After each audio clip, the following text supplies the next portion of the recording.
안녕하세요. 서울 아산병원에 근무하는 가정의학과 전문의 전성훈입니다. 올해도 이렇게 코로나 때문에 직접 만나 뵙지 못하고 화면으로 만나게 돼서 참 아쉽습니다. 내년에는 코로나 사태가 종식돼서 다 같이 만나서 강의할 수 있는 그런 시기가 빨리 왔으면 좋겠습니다.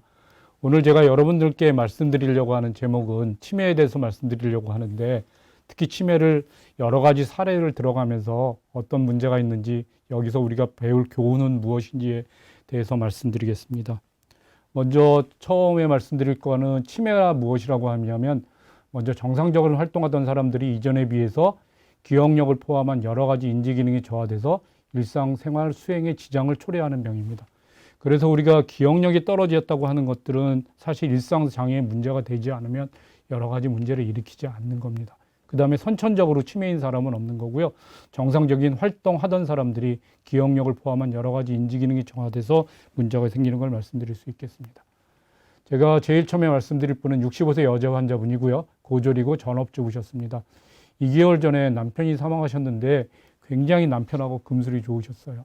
그래서 2개월 만에 오셨는데 지금 와서는 기억력이 떨어진다, 그 다음에 불안하다, 우울하다, 초조하다, 그 다음에 여러분들 그 설문지 대답할 때 모르는 대답이 아주 많았습니다. 그래서 그 점수로 봐서는 꼭 그 치매처럼 보이긴 했는데, 그 다음에 검사할 때 반응 시간이 매우 떨어져서 이 환자분은 치매라고 생각하기 쉬운데 그 진단은 우울증으로 받았습니다. 우리 그 가성 치매라고 하는 우울증으로 받았는데, 우울증에 대해서 말씀드리면 우울증이 아주 심하면 치매하고 증상이 거의 변화가 다르지 않기 때문에 치매로 진단하기 아주 쉽습니다. 그 다음에 우울증에서 다시 한 가지 더 말씀드릴 건 뭐냐면, 우울증이 있게 되면 제일 중요한 게 우리나라에서 노인에 있어서 자살 비율이 굉장히 높은데요.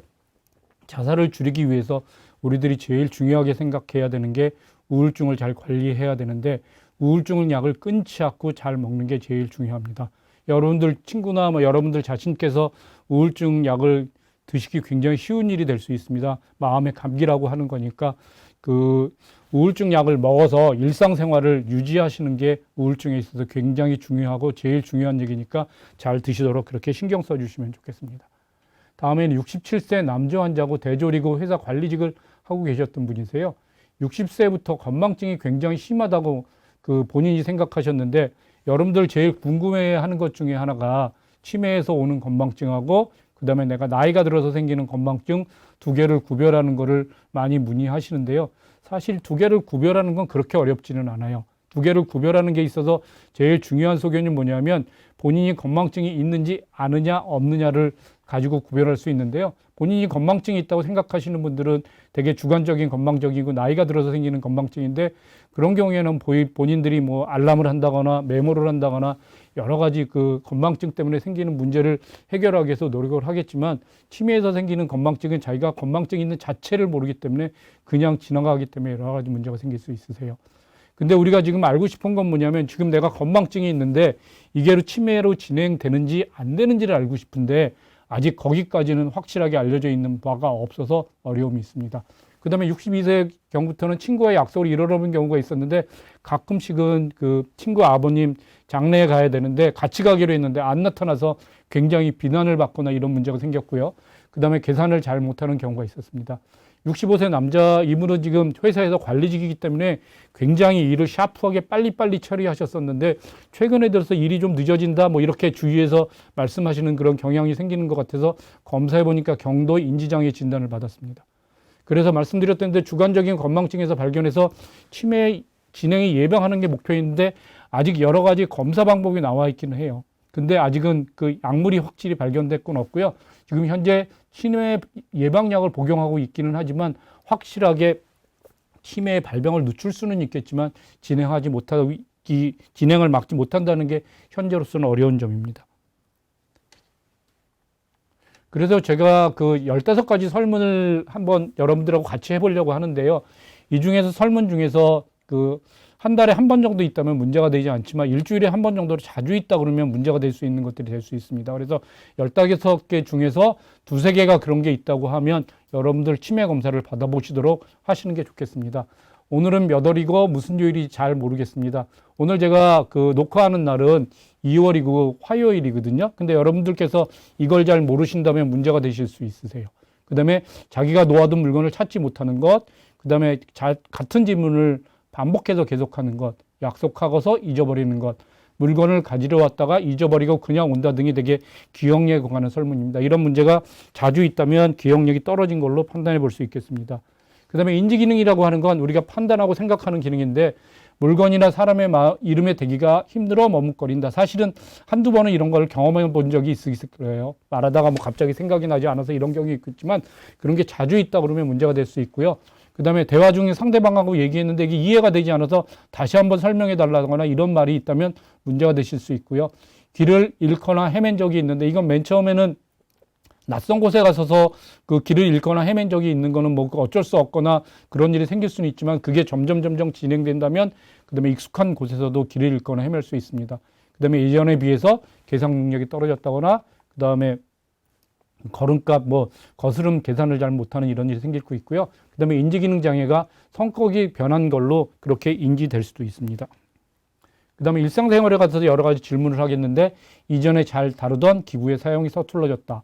근데 세탁기, 전기밥솥, 뭐 시골에 계신 분 경운기 같은 걸 잘 쓰셔야 되는데 그런 걸 잘 운전하고 다니는데 잘 못하신다거나 예전에 비해서 방이나 집안 정리를 잘 못한다거나 그다음에 뭐 결혼식에 갈 때는 정장을 입고 가야 되는데 추리닝 입고 간다거나 그다음에 장례식장에 하얀옷을 입고 간다거나 이런 상황에 맞게 옷을 선택하지 못한다거나 그다음에 대중교통 수단을 이용해서 내가 그 어디를 갈 때 환승을 해야 되는데 그런 걸 못한다거나 어디서 내려야 할지 몇 번을 갈아타야 될지 이런 목적지에 가는 게 힘들어진다면 문제가 될 수 있고요. 그다음에 관절염 때문에 무릎이 아파서 그 대중교통 수단을 못하는 건 제외되는 거고요. 근데 내복이나 옷이 더러워져도 갈아입지 않는 건 이제 위생관념이 없어지는 그런 문제가 일상생활에서 생긴다면 문제가 될 수 있고 15개 제가 설문을 했는데 그중에서 2-3개 정도가 문제가 된다면 그 문제가 되실 수도 있습니다. 그 다음에 치매 진단에 대해서 말씀드리면 사실 치매 진단은 여러분들께서 흔히 생각하면 MRI 하나만 찍으면 치매를 탁 진단할 수 있을 거라고 그렇게 생각하시긴 하는데 실제로 치매 진단은 그렇게 간단하지는 않습니다. 제일 처음에 치매가 어떻게 생기는지, 언제 천천히 생기는지, 갑자기 생기는지 이런 것들을 먼저 잘 들어봐야 되고요. 그거는 환자 본인이 얘기할 수도 있고 그 다음에 그 보호자가 얘기해 줄 수 있는데 그게 1번이고요. 그 다음에 환자를 진찰해야 되는데 먼저 내과적인 진찰, 그 다음에 어디가 말씀을 잘 못하신다거나 신경학적으로 문제가 없는지 하는 진찰이고요. 그 다음에 지금 2가지가 굉장히 중요한 건데 그 2가지가 굉장히 중요한데요. 하나는 신경심리검사, 하나는 뇌영상검사입니다. 이거는 지금 아까 말씀드렸던 우리가 그 설문에서 했던 기억력, 그 다음에 인지장애, 그 다음에 일상생활을 잘 할 수 있는지 여러 가지 검사를 하는데 우리가 보건소에서 하는 MMSE는 30점짜리 간단한 문제지만 이거는 되게 30분에서 1시간 정도 걸리는 굉장히 여러 가지를 질문하는 그런 걸 해야 하고요. 그래서 여기서 몇 점이 맞는지 굉장히 중요한 거고 뇌 영상 검사는 CT, MRI, PET, 스펙트 이런 여러 가지 할 수 있는데 여기서 보이는 CT하고 MRI는 이 뇌의 단면을 잘라서 그냥 보는 검사고요. 그래서 우리가 뇌 혈관이 막혔다거나 아니면은 그 위축이 됐다거나 이런 걸 알 수 있어서 우리가 지금 생각하는 그 진단이 무언데 거기서 그 기억력이 떨어지는 해마 부위에 지금 위축이 있다거나 혈액 공급이 적다거나 이런 걸 알 수 있고요. PET하고 스펙트라고 하는 거는 그 기능까지 같이 그 반영하는 검사인데 뇌의 기능이 어느 부분이 떨어졌는지 그 다음에 아밀로이드라는 게 지금 생겼는지 이런 것까지 할 수 있어서 그런 검사를 해야 지금 비로소 치매를 진단할 수 있어요. 그래서 이 2가지를 같이 해야만 치매를 진단할 수 있고 여러 가지 진단서를 쓴다거나 소견서를 낸다거나 이 신경심리검사하고 뇌영상 검사 소견이 있어야 진단할 수 있고요. 그 다음에 내과적으로 여러 가지 문제가 있을 수 있으니까 내과적인 문제가 없는지 혈액검사, 흉부촬영, 심전도 이런 것들을 하기도 합니다. 그래서 치매를 진단하기 위해서는 병력 정치, 그 다음에 신경심리검사, 그 다음에 뇌 영상검사가 중요하다는 말씀을 드립니다. 다음 환자 한번 볼까요? 이번엔 80세 남자 환자시고 대졸이세요. 그 다음에 70세부터 주관적으로 기억력 저하를 호소하시기 시작하셨어요. 저 때 우리가 진단해서 할 수 있었으면 참 좋았지만 현재는 되지 않고 여기 MMSE라고 알려있는 게 27점이라고 되어 있는 건 뭐냐면 여러분들이 보건소에서 그 검사하시는 그 치매 선별 검사인데요. 30점 만점이니까 27점을 맞았다고 하면 틀린 게 3개뿐이 안 되고 실제는 90점이니까 크게 문제가 없는 거예요. 이때 이분들이 불편했던 건 뭐냐면 물건 둔 곳, 약을 먹었는지 잊어먹고 단어를 금방 대지 못하는 그런 어려움이 생기기 시작했고요. 길 찾기, 일상생활에는 전혀 문제가 없었어요. 이때서부터 약물 치료를 하기 시작은 하셨어요. 그 다음에 70세 초기에 들은 내용을 전달하지 못하고 같은 질문을 반복하고 익숙하지 않은 곳에서는 헤매기 시작하신 겁니다. 여기 보면 27점에서 20점으로 5년 만에 떨어졌는데 이 MMS랑 검사를 여러분들 65세서부터 보건소에서 할 수 있는데 이거를 한 번 하는 거는 의미가 확실히 할지 모르지만 이걸 여러 번에 걸쳐서 몇 년에 걸쳐서 하면 성적이 떨어지는 걸 잘 관찰할 수 있습니다. 그다음 78세가 돼서는 약속을 전혀 기억하지 못하니까 다른 사람을 만날 수 없고 그다음에 익숙한 동네에서도 길을 잃어버리기 시작합니다. 소변 실수하고 세수 못하는 이런 문제가 생기니까 집에서는 이제 같이 모셔야 되나 요양원으로 모셔야 되나 여러 가지 고민을 하게 되는 겁니다. 그래서 이 시기가 제일 어려운 시기가 될 것 같고 집에서 그 같이 돌보고 계시다 이 시기가 되면 여러 가지로 보호자들이 어려움을 겪게 되는 겁니다. 79세는 이제 치매 말기라고 말씀드렸는데 아들도 알아보지 못하고 삼키지 잘 못하니까 식사 잘 못하고 대소변 못 가리니까 대소변 받아내는 어려움이 생기니까 결국엔 요양병원에 입원하게 됐고 그때 MMSE가 13점으로 거의 그 성적을 우리가 과거에 기억했던 게 27점에서 13점으로 떨어진 겁니다. 그래서 알츠하이머 그 치매로 진단받았던 경우입니다. 알츠하이머병이라고 하는 거는 치매 중에서 제일 진한 거예요. 이게 특징이 뭐냐면 갑자기 생기는 게 아니라 점진적으로 시작하고 악화를 보이긴 하는데 기억력 장애가 주가 되는 겁니다. 아까 말씀드렸던 대로 70세부터 문제가 됐고 문제가 생기기까지 7, 8년 걸리거든요. 일상생활하는 데는 크게 문제 없으니까 가족들이 잘 관찰하지 않으면 사실은 잘 몰라요. 그 다음에 이게 이제 악화시키는 요인이 뭐냐면 뭐 이사를 간다거나 새로운 데를 간다거나 이랬을 때 적응이 잘 안 됐을 때 갑자기 문제가 생기는 그런 게 보일 수 있고요. 그 다음에 이제 조금 지나게 되면 신경정신학적인 문제, 신체적인 물세가 발생하는데 뭐 배회한다거나 폭력적인 증상이 생긴다거나 망각, 망상, 환각, 환시 이런 것들이 생길 수 있는데 그런 증상이 생기면 치매 예방약만 가지고는 치료가 되지 않기 때문에 신경정신학적인 그런 약물을 사용하게 되는 그런 어려움이 생길 수 있고 그때서부터는 집에서 그 환자를 돌보기 어려운 문제가 생길 수 있습니다. 그다음에 유병 기간이 2년에서 20년인데 평균에는 대개 8년 내지 10년 정도에서 그에 걸쳐서 돌아가시거나 그런 일이 생길 수 있고요. 발병 연령이 낮을수록 빨리 진행되는 걸로 알려져 있습니다. 위험 요인은 여러 가지가 있을 수 있는데 확실한 거는 연령 증가하고 가족력이고 가능성이 많은 건 여성에서 좀 많은 것 때문에 여성에서 좀 많이 생길 가능성이 있는 것 같고요. 그다음에 우울증이 잘 치료되지 않으면 그 치매로 넘어갈 가능성이 많이 있습니다. 그다음에 그러면 이 알츠하이머 치매를 예방하는 건 무엇을 할 수 있느냐?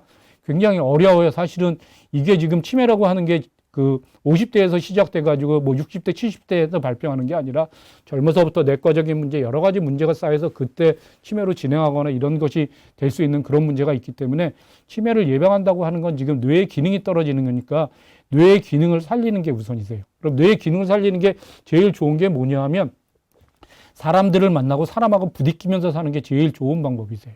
그래서 가능하면 여러분들 지금 이 복지관에서 강의 들으시는 분들이 꽤 많으실 텐데 복지관에 매일 나오셔서 친구 만나고 친구들하고 뭐 싸우기도 하고 그다음에 사이좋게 지내기도 하고 이런 그 인간관계를 계속 하시는 게 제일 중요하고요. 친구들을 계속 만나는 게 제일 중요합니다. 두 번째로 그다음에 머리를 쓰기 위해서 우리가 할 수 있는 건 뭐냐면 무언가 배우시면 좋겠어요. 특히 일기 쓰라고 많이 권유해드리고 치매 예방반에서 일기 쓰기 같은 거 많이 하고요. 그 다음에 의사들이 제일 권해드리고 싶은 건 지금도 늦지 않았으니까 외국어 하나 배우시면 좋겠어요. 근데 외국어 배우는 게 현실적으로 어렵다면 여러분들이 젊어서부터 하고 싶었던 거 피아노 치고 싶다든지 바이올린 해보고 싶다든지 이런 그 해보고 싶은 걸 하시면 좋겠어요. 사실 60대에서 피아노 치기 연습 시작하면 80대면 80까지 사는 부분이 대부분이니까 그때는 피아노를 관중 앞에서 연주할 수 있는 그런 실력이 되실 수도 있는 거니까 포기하지 마시고요. 꼭 배우고 싶은 거 배우시도록 그렇게 하시면 우리 뇌를 잘 쓸 수 있습니다.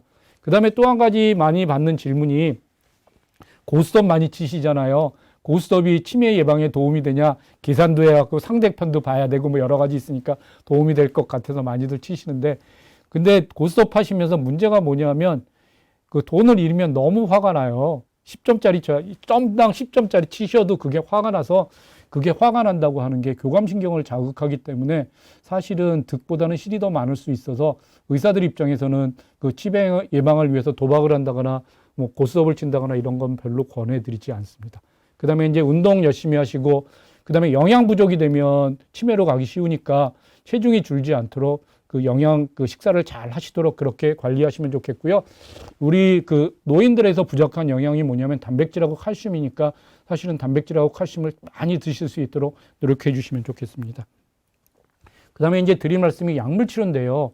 지금 약물 치료는 치매 예방약이라고 알려져 있는 약이고요. 이게 지금 굉장히 많이 쓰이고 있는 약인데 이거의 기전은 뭐냐면 우리가 생각하고 이렇게 행동하고 이런 것들이 세포하고 세포 사이에 그 전기처럼 신경 전달 물질이라는 아세틸콜린이라는 게 있는데 이게 그 줄어들지 않게 하면 우리가 좀 더 빨리 생각할 수 있고 빨리 그 중등도의 그 치매나 경증의 치매에서 효과가 있거든요. 그래서 아세틸콜린이라는 그런 신경 전달 물질이 없어지지 않도록 하는 그런 약물 치료를 하면 인지기능 개선 치료제 치매 예방약이라고 해서 지금 사용하고 있고요. 그래서 경증이나 중등도의 치매에는 효과가 있고 인지기능 개선 및 정신 증상 조절에 도움이 될 수 있습니다. 그렇지만 결국엔 치매에서 계속 진행하는 뇌신경의 변성을 막아주지 못하기 때문에 아직까지 완치 개념은 아니지만요. 이게 지금 할 수 있는 게 뭐냐면 우리가 치매 초기 발견해서 이거를 한다면 치매 말기로 넘어가는 시간을 줄일 수 있어서 결국에는 일상생활을 가능하면 오래 하면서 치료할 수 있는 걸로 그렇게 할 수 있으니까 치매를 진단하고 있다고 해서 두려워하지 말 거고요. 그다음에 두 번째로 인지기능 장애에서 치매 예방약을 시작하게 하면 그때로 잘 치료하시도록 그렇게 하시면 좋겠습니다. 그래서 약을 끊지 않고 우리가 혈압약이나 그다음에 당뇨약 끊지 않고 평생 드시는 것처럼 그렇게 약을 계속 드시면서 치매를 관리할 수 있도록 그렇게 지금 약을 드시면 좋겠고요. 조금 더 지나면 좀 더 근본적인 치료를 할 수 있는 약물이 생길 수 있으니까 우리가 좀 더 잘 치료할 수 있도록 그렇게 생각해 주시면 좋겠습니다.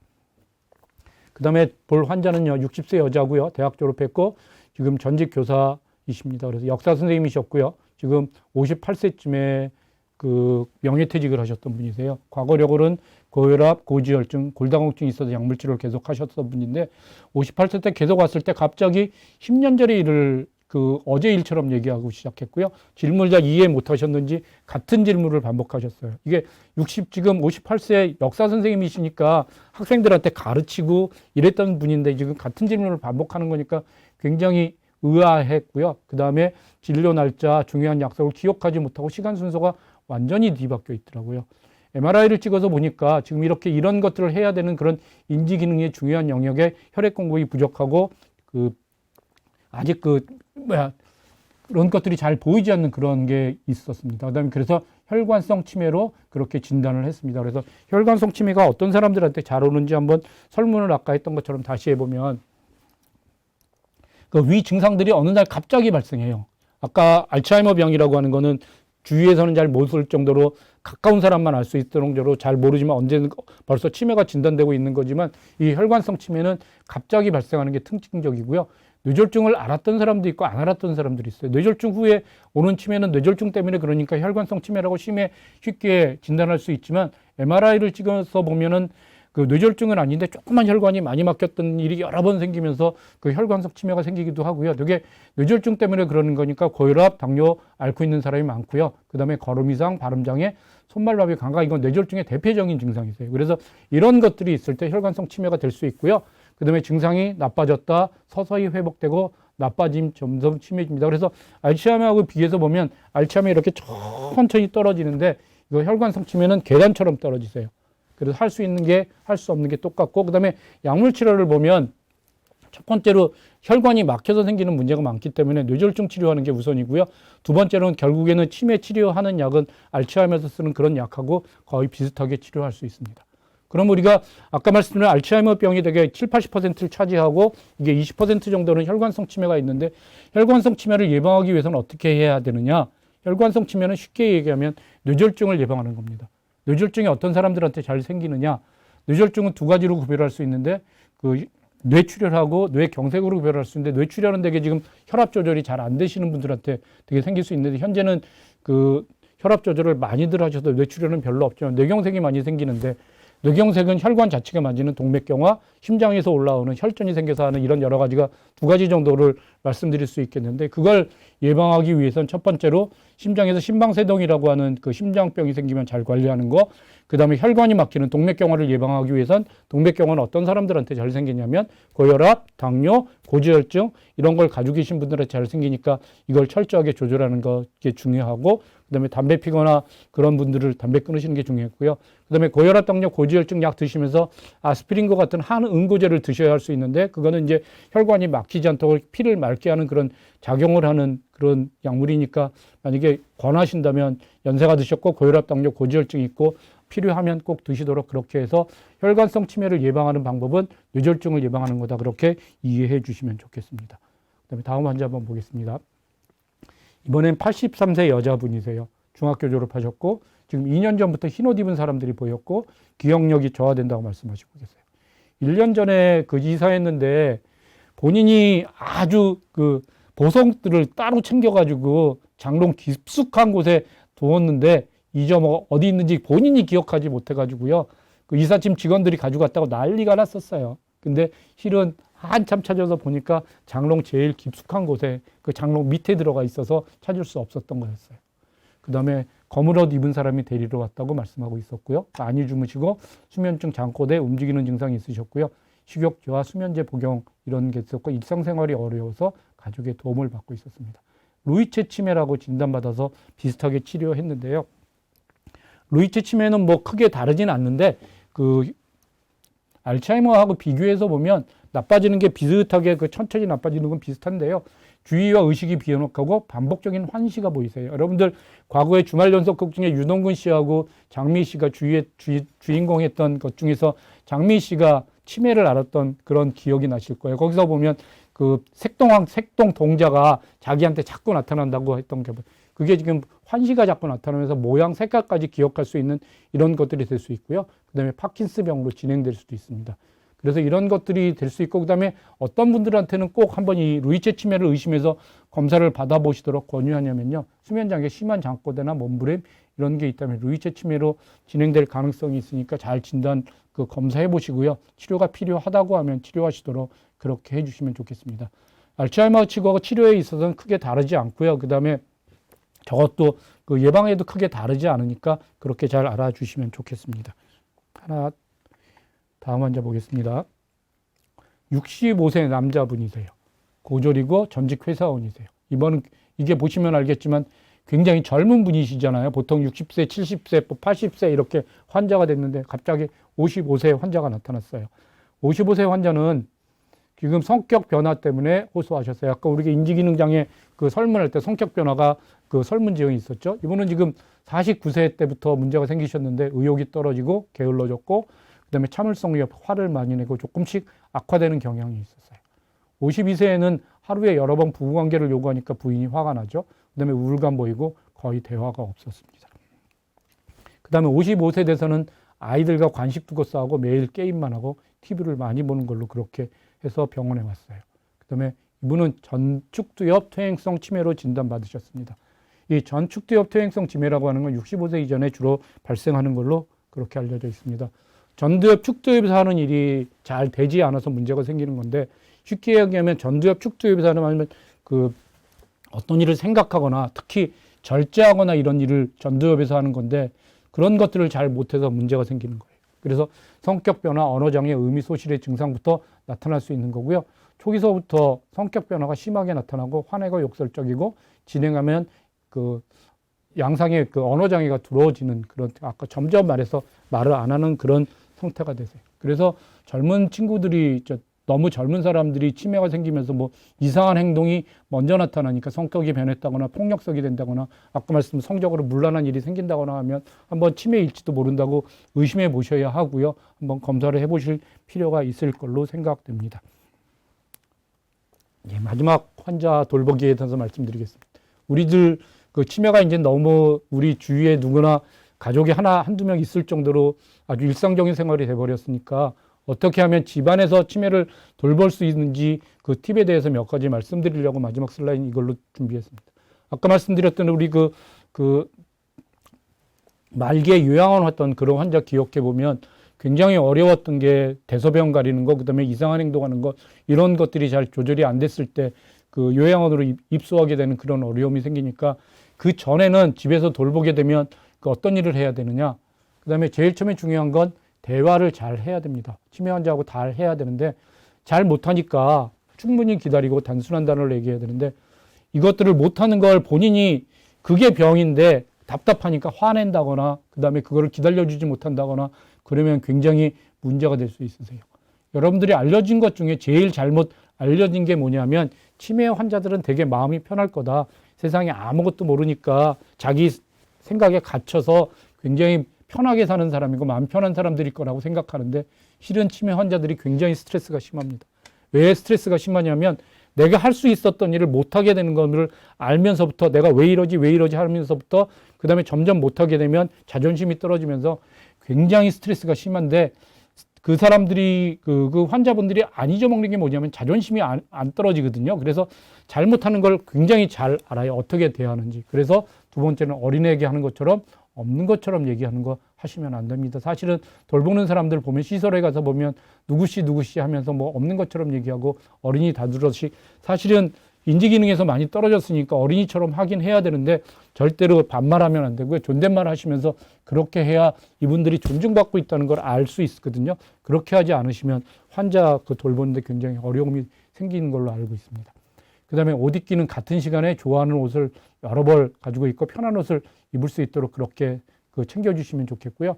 그 다음에 초기에는 뭐 식사를 했는데도 안 했다고 밥 더 달라고 이런 일이 생길 수 있다면 점점 진행되면 식사를 잘 못해서 영양 부족이 문제가 될 수 있고요. 그래서 그런 것에 제일 중요한 게 탈수가 제일 어려움이 생길 수 있거든요. 탈수가 되게 되면 변비도 생기고 피부도 마르고 여러 가지 문제가 생길 수 있으니까 영양에 부족하지 않도록 영양을 챙겨주시면 좋겠고 그거에 제일 중요하게 볼 수 있는 관점은 뭐냐면 체중이 줄어들지 않도록 식사를 잘 챙겨주면 좋겠고요. 그래서 정해진 시간에 여러 번 들 수 있도록 그렇게 잘 관리할 수 있도록 그렇게 해주시고요. 그 다음에 변비나 요실금이 생기면 굉장히 어려워집니다. 그럼 어떻게 해야 되느냐? 트레이닝 시킬 수밖에 없으니까 훈련시킬 수밖에 없어요. 그런 훈련이 뭐냐면 1시간이나 2시간마다 소변 마렵지 않아도 규칙적으로 가게 그 소변에 가서 앉혀놓으면 소변을 보니까 대개는 2시간마다 하면서 트레이닝을 하자고 하는 거고요. 변비도 지금 며칠 지나서 하면 너무 딱딱해져서 변을 보기 어려우니까 매일 아침에 대변 볼 수 있도록 식사하고 나면 조금 변 보고 싶은 생각이 생기니까 그렇게 할 수 있도록 그렇게 하시면 좋겠고요. 그 다음에 망상하고 환각은 지금 지난 일을 아까 말씀드렸던 이삿짐 직원이 도둑질했다. 이건 틀림없이 망상인데 그거 절대로 이삿짐이 안 했습니다 하고 막 할머니가 잘못 알고 계신 거예요. 뭐 이러고 싸우시면 안 되세요. 그냥 받아들이고 그랬어요 하고 넘어가고 그 다음에 그냥 찾아야지 망상, 환각 여러 가지 이상한 얘기하고 이상한 거 봤다 뭐 이런 거 그냥 봤습니까 하고 넘어가는 거지 절대로 말싸움하거나 그럴 필요는 없으세요. 그 다음에 이제 좀 더 지나가게 되면 집에서 돌보실 때 이게 집 밖에 나가서 못 찾는 게 굉장히 문제가 될 수 있거든요. 그게 제일 어려움인 것 같고요. 그래서 핸드폰 지워주신다거나 핸드폰 가지고 있으면 핸드폰에서 위치 설정하면 언제든지 찾을 수 있는 거고 그렇지 않으면 이름표나 주소, 먹거리 이런 것들을 이렇게 붙여주셔서 그렇게 문제가 되지 않도록 그렇게 관리해 주시면 좋겠습니다. 제가 강의는 여기까지 했는데 마지막으로 이제 요약해서 말씀드리면 치매 환자들이 우리가 흔히 생길 수 있는 거긴 하지만 잘 관찰하시고 잘 돌봐주시면 좋겠고요. 그 다음에 두 번째로 내가 치매가 생길지도 모르니까 예방하는 측면에서는 우리가 뭐든지 늦은 건 없으니까 배우고 싶은 거 배우는 거 머리를 쓰는 게 제일 중요한 거니까 머리를 쓰는 측면에서 사람들 많이 만나고 친구들 많이 만나고 그 다음에 배우고 싶으면 배우고 그 다음에 하실 수 있으면 외국어 하나 배우도록 그렇게 해주시면 좋겠고요.